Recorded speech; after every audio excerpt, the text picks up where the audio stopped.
everyone, we're back again with some videos about this. Today's topic is going to be about Airbnb, and this is a favourite one of mine personally, and a lot of people in our community, as well as Bernadette, of course. And I guess we've been using Airbnb for a few years now, and we're currently using it, and every time we've used it, we've had awesome results around it. So today I was just going to have a quick chat. So we could flesh out a few things about Airbnb, some questions that we always get asked once again, and why renovators, especially in today's market, with Airbnb as a platform, should they have the skill set to be able to have an Airbnb listing? Why should they really? Yeah. Okay. Sorry, I was about to launch get into it. So, yes, we really love Airbnb because it is so versatile and it provides opportunities where in the past there haven't been, and that's what I really love about it. So we started using it at the each end of a project, and particularly units or apartments, because you need to get approval to be able to do anything other than paint, so that would take time. And so, putting the property on Airbnb straight away means that it doesn't eat into your budget because it's, they've always more than covered themselves. And so it really helps to basically keep your profit up. And not get it eaten out by holding costs. Yeah. Because when I've sat down and we've done feasibility on certain properties, I mean, without Airbnb, it'd be really hard to make money. Yeah. Do you want to talk about Rennie Street? Yeah, so we currently have a property in Rennie Street, and it's a renovation, but it's more than just a cosmetic. It's actually a structural renovation, and waiting for their approval is at least 3 months, plus the time it takes to get the right plan, to not feel rushed, has been amazing. And the only reason, obviously we want to get the job done, but having the property on Airbnb has given us that breathing space, so we can make the right decisions for the property, put in the plans that we need, and wait for the approval. And if we had to wait and do all of this without Airbnb, we wouldn't have taken the property. It didn't have enough money in it to do that. Yeah, pretty much. Yeah. And really, at the end of the day, why shouldn't you have the money in your back pocket? And it's definitely kept money in the bank account. So the mortgage is covered every month. We put the and lucky for us, we all had Airbnb as a strategy that we wanted to use, and because of the skill sets of Airbnb and knowing how to put up a listing and the strategies, we actually had bookings within 10 minutes. So it's been an amazing experience as well. Getting it set up did not take long because we knew what we needed, where we needed to shop, what we needed to buy. So we got it up straight away. The listing went up, 2 minutes after we set up the beds. So it's a 2-bedroom house, like tiny house. Tiny. And so how much is it returning at the moment? So per month it's probably about $5,500. And the mortgage repayment's about $4,000. Yeah.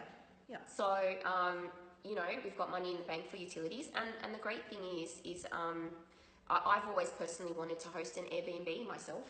And so this is actually allowing me to get the experience of hosting an Airbnb, learning the strategies behind it, plus doing a renovation and flipping a property.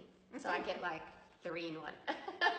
And we always talk about now how important it is before a project, or while you're waiting for approval. And then we've also had students on settlement, when there's long settlements and you've got furniture in there, that you can list on Airbnb and not pay for it. Yeah.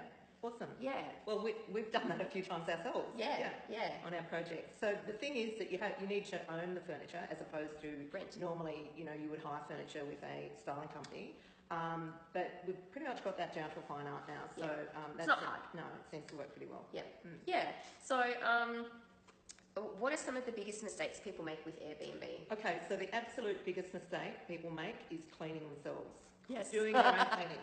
And it doesn't seem to matter how much I can talk about it till I go blue in the face, but everyone has to learn this lesson themselves, because it burns you out. And it's fun for a start, but in order to get your bookings up quickly, one of the things is you want this property on 1-night stays. And when you're doing turnovers every single day, you lose that romance very quickly. Yeah. And it's crazy because the guest pays a cleaning fee. Yeah. You need to make sure that it's enough to cover what it's cost to have it cleaned, but that is the biggest mistake. I've seen people shut down their listing and go back to long term, and because they the cleaning. which is crazy. I must say I did not listen in the beginning when it was I wanted to do the cleaning. I was excited. I want to do the whole process, and it was good for a little bit because when a cleaner, now that we have cleaners, it's very easy to train them. I know what needs to be done, and I know what time frame they need to use. But I became burnt out. I think at the 3-week mark. And Bernadette was like, it's time for a cleaner, and I 100% agreed, and it changed everything. So now I only need to look at the little things or the big things or that need to be taken care of, rather than the linen and all that sort of thing. And it would be a shame to shut down such a cash flow positive. No, we just had to make it work. Yeah, definitely, and we did. We did. Yes. I should be interviewing you, Marina. I still love Airbnb. So what place does Airbnb have for renovators? And I think we did cover that. Yeah, pretty well. So basically, each end of your project. But the thing is, even for your buy and holds, you want to make sure, that your cash flow is high. You might think about maybe Airbnb rather than a long term. So really important to check that if you've got an apartment that the strata will allow it, and you need to check with your council as well. I know one particular council that monitors Airbnb sites on site, and if they find a property in their council area, they will hunt you down and fine you.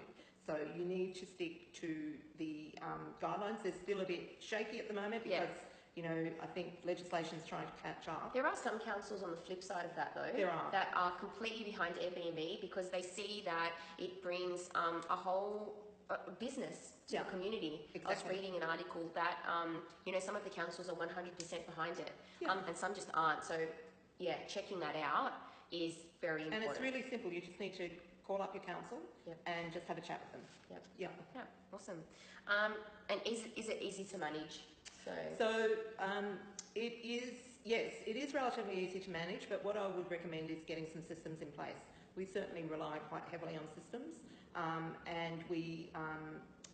One of the things you need to do is be a really good communicator, because when people are booking, they're booking for a business trip, they're booking for a holiday. They want to know, quickly and clearly, the answers to their questions. So communication is an important part of it. So if you're not a great communicator, then you might want to outsource that part as well, which I do. And yes, so yeah. Yeah, definitely.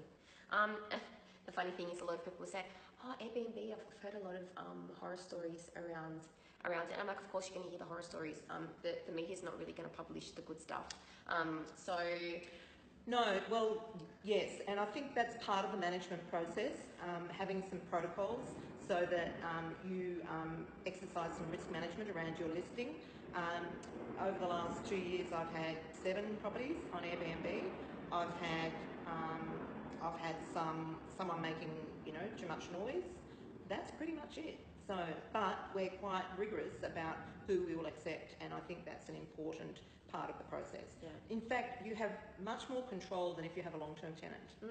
So, because you have the right to say no, we don't want you to be here, and also that you get to check the property in between each guest. So part of that's educating your cleaner to be observant and notify you if there are any issues. Yeah, definitely. And that's what I found is that the property stays so clean, especially if there's like a one night stay, it's fresh as anything, but we redo the clean and keep on top of it and stay across it. So, and I think we've answered this, but I guess we can ask it again. And why do you think it is so important for renovators in particular to have Airbnb as a skill set in their tool belt? Basically because it improves their profitability. That's the long and the short of it. So for a renovator, it's a must-have. Yeah, definitely. Awesome. Well, I think we covered everything in that. And I think the renovators get the picture as to why Airbnb is so important, and that it's not, as much as it's a holiday listing platform where you can make it fit into your strategy to make sure that you get the best profit. Awesome. Actually, I just got one little story to tell. So we have a renovator in our community who renovated 2 properties in Bathurst, and they're, you know, like in terms of being like the yield is really good for a long-term rental. So one of them she bought in the low 200s, and it's bringing 350 a week in post renovation. But like, it's not, I really like them to be cranking. So I had a look at it and I thought, well, maybe we'll look at, because it's in Bathurst, there's a prison, there's a university, there's a hospital, maybe we'll look at share accommodation, because I feel like, you know, I'm always saying go on, you know, Airbnb. And I looked at that and that was quite good, but then when I looked at Airbnb, it was just a no-brainer. Like seriously, she can be more, even after paying the cleaner and whatever, she can still be more than doubling the return on her property. And so, you know, when you're trying to build your, you know, portfolio, it just really supercharges it. And people want somewhere decent to stay. You know, in those areas, there's a lot of motels, and people want to stay at a home away from home. Exactly. And that's what, as a host, you're providing to guests, and they appreciate that. Yeah, exactly. And that's where you get that return, you know, business from, because I don't know that the Novotel or the Pullman are at Bathurst. Well, they may be, but not everyone has the budget to stay somewhere like that. But they still want to stay somewhere decent. Yeah, and definitely. that's, you know, it's a matter of having, you know, a clean bed and, you know, just be, you know, a nice place to be. So, and yeah, there's a place for every property. So you don't have to think that your property's not gorgeous enough or flash enough. Yeah, it just needs to feel homely. it does. Yeah. Awesome. All right, well, as you always say, we hope you got great value from that. And if you've got any questions, if you just leave them in the comments under this video, we'll answer them in our next video. Awesome.